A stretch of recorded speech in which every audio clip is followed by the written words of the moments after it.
وہ اوپر آبشار کی چوٹی دکھائی دے رہی ہے تمہیں؟ یاد کرتے ہوئے بتا رہا تھا۔ او تو پھر بالکنی سے ایوریسٹ کی چوٹی تک کا سفر یقیناً تم نے ڈپریشن میں کیا ہوگا۔ افق نے گردن پھیر کر سختی سے پریشے کو دیکھا۔ میں زلزلے کے متعلق سنتے ہی بالکنی سے واپس پلٹ گیا۔ کیا؟ اس نے تحیر سے آنکھیں پھاڑ کر اسے دیکھا۔ ڈونٹ ٹیل می، تم بالکنی سے پلٹ گئے تھے؟ ادھر سے ایوریسٹ کی چوٹی کا فاصلہ ہی کتنا تھا بھلا؟ میں چوٹی سے ایک قدم دور بھی ہوتا تو زلزلے کا سن کر واپس چلا جاتا۔ میں ایوریسٹ کی فتح کس کے لیے کر رہا تھا؟ اپنے ملک کے لیے نا۔ تو میرے ہاتھ میں میرے ملک کا جو سرخ جھنڈا تھا، وہ جھنڈا مجھے کہہ رہا تھا کہ تمہارے ایوریسٹ سر کر لینے سے ترکی کے لوگوں کو کوئی فرق نہیں پڑے گا۔ ہاں، اگر تم واپس پلٹ جاؤ تو شاید بہت سے بے یار و مددگار لوگوں کی کچھ مدد کر سکو۔ پھر میں واپس آ گیا اس بے حد کامیاب انٹرنیشنل ایکسپینڈیشن کو چھوڑ کر، جس میں 20 کوہ پیما شامل تھے، 60 تو صرف مقامی شرپا تھے۔ مگر میں ترکی آ گیا، وہاں بہت بری حالت، ہر طرف ملبہ تھا، لاشیں بکھری ہوئی تھی۔ اس کے بعد سے مجھے زلزلے سے بہت سا خوف آتا ہے۔ وہ تحیر سے اسے دیکھ رہا تھا۔ کیا کوئی انسان اتنا نرم دل بھی ہو سکتا ہے کہ بالکنی سے ایوریسٹ میٹ کیے بغیر واپس چلا جائے؟ کیا کوئی کوہ پیما بالکنی سے بھی واپس آ سکتا ہے بغیر کسی جسمانی یا موسمی تغیر کے؟ پھر تم ایوریسٹ نہیں سر کر سکے؟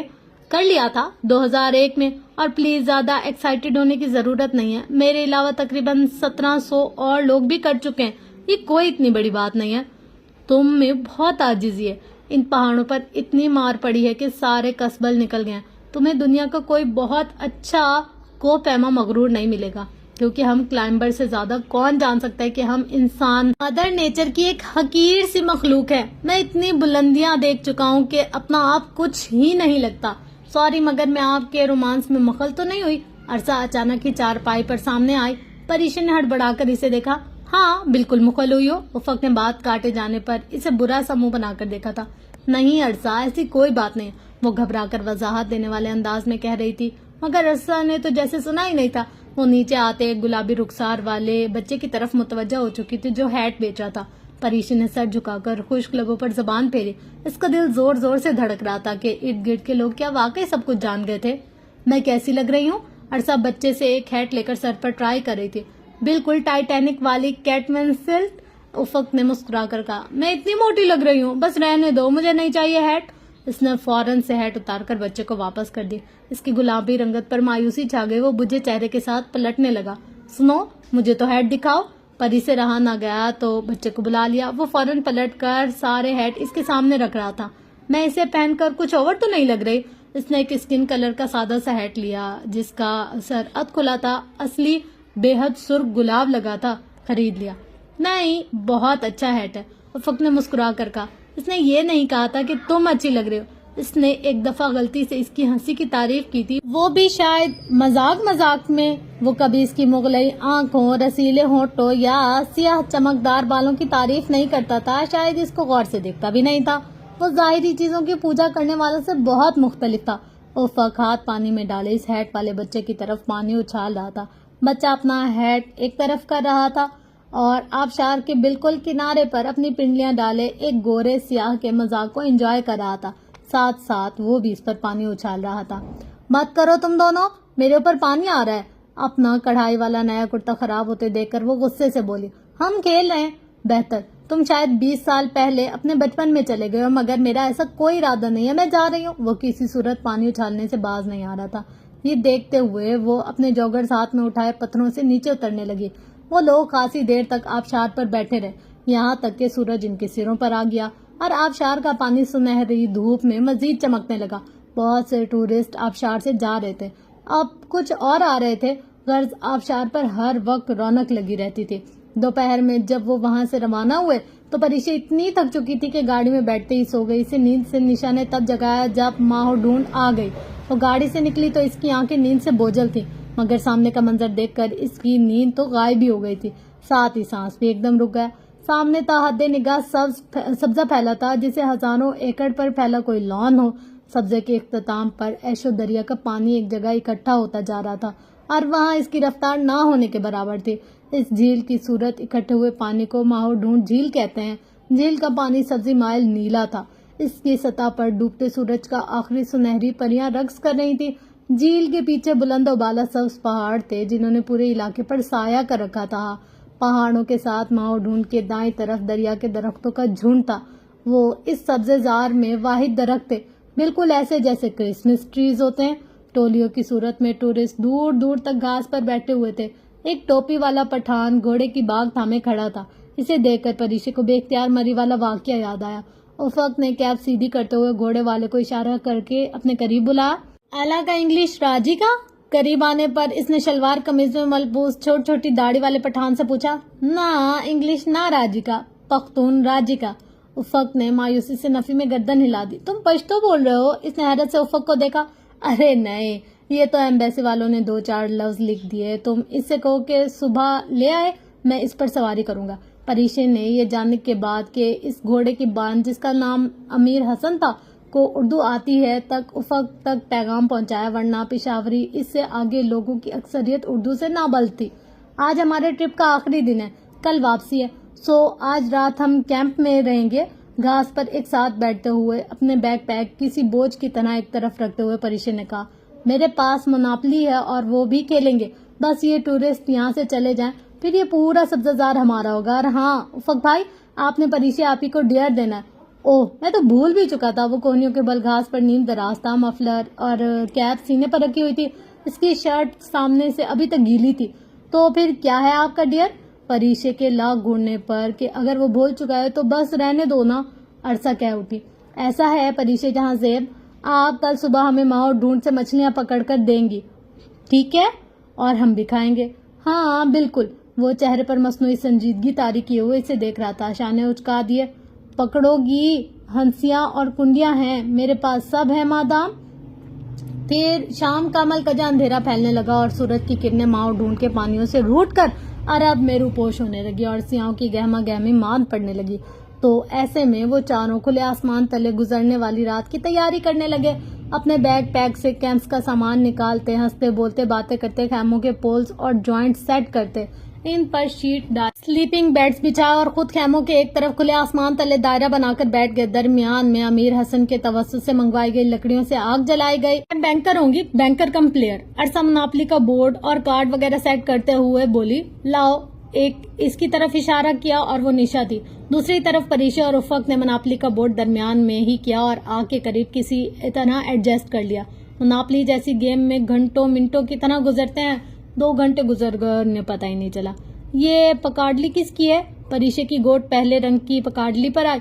اس کے اپنے پاس صرف 4 زمینیں تھیں. قسمت اتنی خراب کہ ہر بار پر وہ افق یا نشا کی کسی زمین پر چڑھ جاتی تھی یا پھر بڈھی جیل جاتی تھی. میری ہے، نشا نے مطلوبہ کرایہ بتایا. اس نے منہ بناتے ہوئے چند پاؤنڈ نکال کر اسے تھمائے. افق نے نظریں اٹھا کر اس کا اترا ہوا چہرہ دیکھا، پھر دھیرے دھیرے سے اپنے کارڈز میں سے کسفورڈراسٹ کا گرین کارڈ نکال کر اس کے ہاتھ میں پکڑایا. پریشے نے چونک کر اسے دیکھا. رکھ لو، ابھی نشا اس پر آئے گی، تم اس سے کرایہ لے لینا، اس سے سرگوشی میں کہا. پریشے نے چور نظروں سے الاؤ کے اس پار بیٹھی عرصہ اور نشا کو دیکھا. وہ اس کی جانب نہیں دیکھ رہے تھے. شکریہ. اس نے جھٹ سے کارڈ رکھ لیا. نشا کی گوٹ ریجیکٹ اسٹریٹ پر آئی. عرصہ نے میں فیئر، پھر نشا کی کنگ کراس اسٹیشن پر، اور وہ افق کی زمین تھی، مگر وہ بڑے حق کے ساتھ کرایہ وصول کرتی تھی. میرا خیال ہے یہاں کوئی بے ایمانی کر رہا ہے. آدھے گھنٹے بعد عرصہ کو تب احساس ہوا جب وہ وائٹ ورکس پر آئی اور پریشے نے کرایہ مانگ لیا. یہ واٹر ورکس اور الیکٹرک کمپنی تو افق بھائی آپ کی تھی نا؟ مجھے اچھی طرح یاد ہے. میں بینکر ہوں. پریشے نے قدرے بوکھلا کر افق کو دیکھا. اوہو عرصہ، میری کہاں تھی؟ میری تو صرف الیکٹرک کمپنی تھی. پریاپی ذرا کارڈ نکال کر دکھائیں واٹر ورکس کا. اس کا انداز قطعی تھا. پریشے چکی کے کارڈ افق کے پاس تھا. کیا کرتی ہو عرصہ؟ پری جھوٹ تھوڑی بول رہی ہے. میں اپنی گناہ گار آنکھوں سے اسے زمین خریدتے دیکھا ہے. گناہ گاروں کا کوئی اعتبار نہیں ہوتا. پریاپی مجھے کارڈ دکھائیں. وہ بزد تھی. عرصہ تمہاری گردن پر کوئی کیڑا چلا. افق نے فلمی اور 3rd کلاس سستا حربہ آزمایا جو ٹھیک نشانے پر بیٹھا. عرصہ اپنے کارڈ چھوڑ کر گردن جھکانے لگی. کیڑا کدھر ہے؟ ابھی تک تمہاری گردن پر بیٹھا تھا، کتنا خون پی چکا ہوگا. ابھی تک تمہارا ویسے گروپ کیا ہے؟ وہ بات کو کہاں سے کہاں لے جا رہا تھا صرف پریشے کو بچانے کے لیے. اس نے ممنونیت سے افق کو دیکھا. الاؤ کی زرد روشنی اس کے چہرے کے نقوش کو مزید تیکھا بنا رہی تھی. A positive. اور نہیں یہ کیڑا اے پازیٹیو میرا اور نیگیٹو ہے. وہ یوں ہی بولا تو مجرموں کی طرح گردن پیچھے کر کے بیٹھی. پریشے نے چونک کر سر اٹھا.